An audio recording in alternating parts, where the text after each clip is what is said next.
Doing an episode? Yeah. We're making brioche.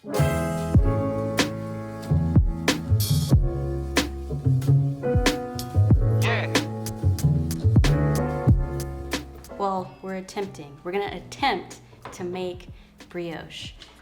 Gluten-free brioche, to be precise. So if you follow me on Instagram, then you've probably gotten to experience me attempting to make the brioche on there in my IG stories, and it went okay. It went okay. This time, I'm gonna actually switch things up a bit and see if I can maybe make a better brioche loaf. So that's what we're gonna try to do in this episode.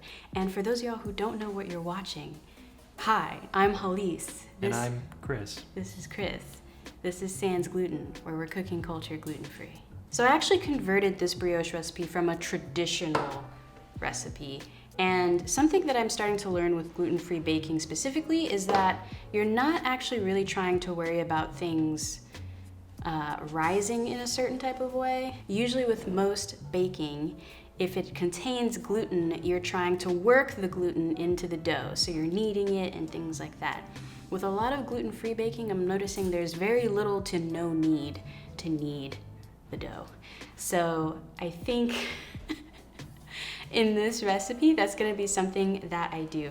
This also helps because in a way, gluten-free baking ends up being a little bit easier because you also don't need to worry about things rising for as long or having a second prove and all that kind of stuff. So I'm saying all this, but I also haven't attempted to do this yet, so it could fail miserably. So the first thing you're gonna wanna do is get your yeast active so that way it can begin to work and do amazing things for your bread. Something I'm starting to notice with gluten-free baking is that you really need to actually prep your yeast not within the sponge or dough mixture, but on its own. Just literally like turn your faucet about as hot as it can go, wait a minute for it to start to warm up, and then add your water.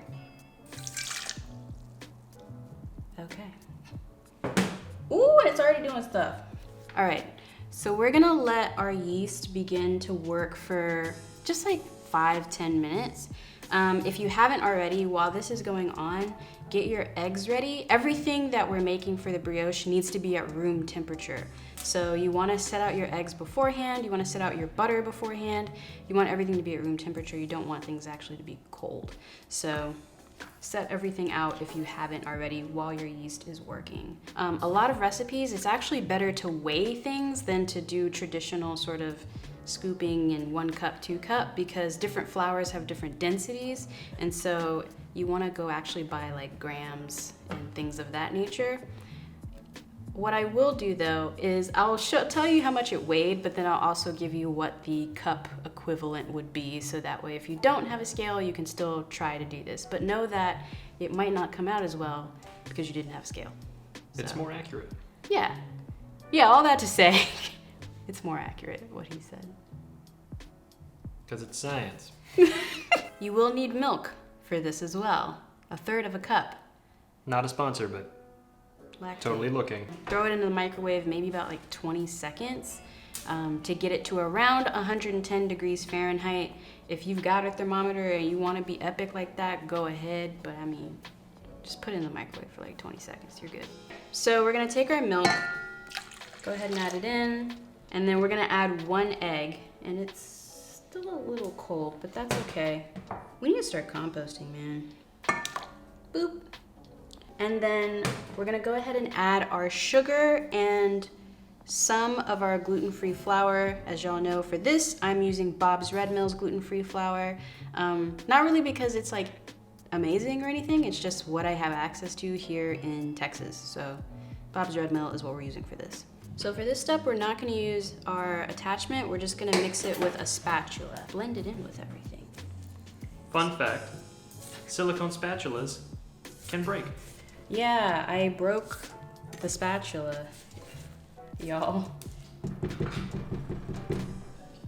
Feeling pretty good about that, actually. All right, so here is our mix so far. Looking pretty good, feeling good about it. So the next thing you wanna do is kind of like get the rest of the flour on top of it. And I actually don't think you need to do that.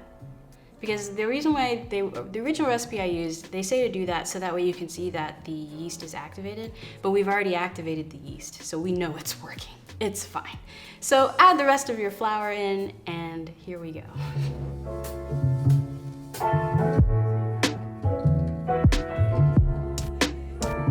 I'm gonna start off just kind of low and let things combine a little bit.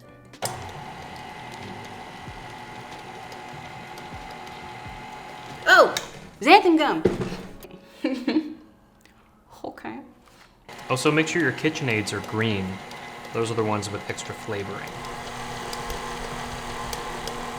So it's been like about 2 minutes, I wanna say. Nah, more like 3, maybe 5. It's been a minute, and what we're gonna do now is, I can tell that everything's pretty much combined.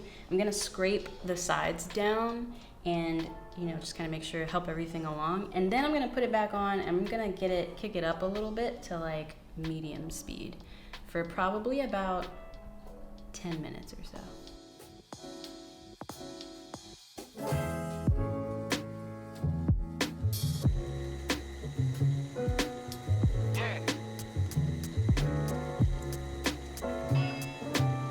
We have mixed our batter for about 10 minutes. Yeah, and you see how it's kind of like that stretch, that elasticity is happening? That's like the gluten-free equivalent of the gluten doing its thing. Gluten-free dough is just gonna be softer. It's gonna be way more wet and sticky and soft compared to traditional gluten doughs. So I'm really liking actually how this is looking. This is looking a lot better than how I thought it would. I'm actually feeling really confident. Like if this doesn't work out, I'll be pretty bummed because this feels very right. What I'm gonna do now is, you'll notice based on the ingredients, the last thing we need to add is our butter. So what I'm gonna do now is kind of put this on low and begin to work the butter in chunks. Remember, your butter should be room temperature. So we're gonna go ahead and try and do that and see how this changes our consistency.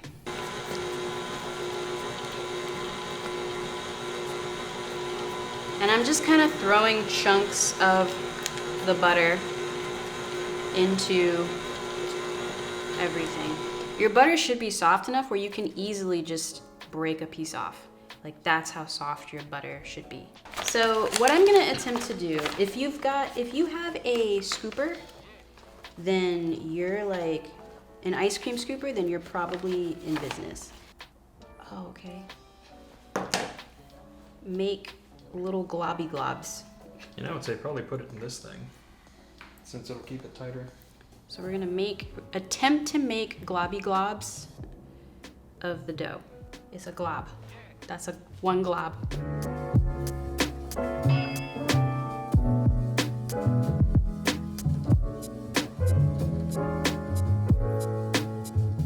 Okay, so we have our 2 containers here full of our brioche batter loaf, and now we're gonna put them in our very warm place. So we're just gonna put some hot water in here.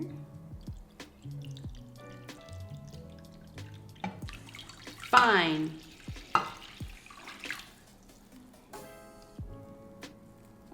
That may or may not be easier. Let's check back on these in 2 hours and see where we're at. It's hard to tell, you know, it dimensionally. Looks different. It looks different. But it's there. It looks. It's there. Look, there, boom. This is how it'll seem. Oh, okay, there you go. Oh man, and look at all So the airy. bubbles. Yeah. Careful, don't push too. Yeah, because we're messing up the bubbles. So They're very sensitive. we're just gonna lightly. They're very sensitive. Oh my. Why did I ask you to be in this episode again? I don't know. Some people felt like my presence was needed, and I'm here to correct that. All right. So they're ready to go in the oven, and we're gonna bake them for about 30 minutes and see what we have. Basically, you just wanna bake them until they hit an internal temperature of about 200 degrees Fahrenheit if you have a thermometer. If you don't, thoughts and prayers, because I don't know what to tell you if you don't have a thermometer. So we ended up baking them for 30 minutes. They've come out really good. This looks amazing. One thing I will say is that with gluten-free bread, the way it rises is that's it. It's not rising anymore once you put it in the oven. Whereas I think with glutinous breads, it can still kind of expand and rise more. So keep that in mind. I think we are ready to open one. Which one? Square or oblong? I'm just excited. Look how good they look. And our egg wash is egg washy. Our egg wash? Sure. It's covering your face. It's fine. Alright. Please, please, please. Oh, it's doing it. It's doing it. Okay. It looks terrible. No. It No, terrible, like as in it's Oh, it's capable. terrible. See? That'll be the title. This is terrible. That's good. That's a light bread. I don't know if it's like a brioche. No. But it's a light bread. It's still like I actually got the bubbles in, which is really cool. You did. But it still is not like I don't know. I don't know. I think it's just the Bob's Red Mill bread mix. You think so? I think because almost everything that you've made from this is kind of like the same taste. Yeah, it's like slightly beany. There is a bean flavor to the Bob's Red Mill. You're right. You're right. Yeah. If I'm being honest. This texture though. This texture is not bad. That was great. All right, y'all. It's very light and airy. I did it. I'm gonna count this as a success. I would. I'm gonna take it by proxy. Yeah. I'm gonna say that this is like a brioche-like bun. It's very airy, very light and fluffy. Look at those air pockets. It's as if we have gluten. And we don't. Thanks to the wonders of yeast. Yeast. In summation, thanks for stopping by. We are Sans Gluten, me by necessity, and her by association. Yes. And on this channel, we do gluten-free cooking and baking. We're cooking culture gluten-free. I need to start using the tagline more. Cooking culture gluten-free here at Sans Gluten. Like, share, subscribe. We'll see you next week.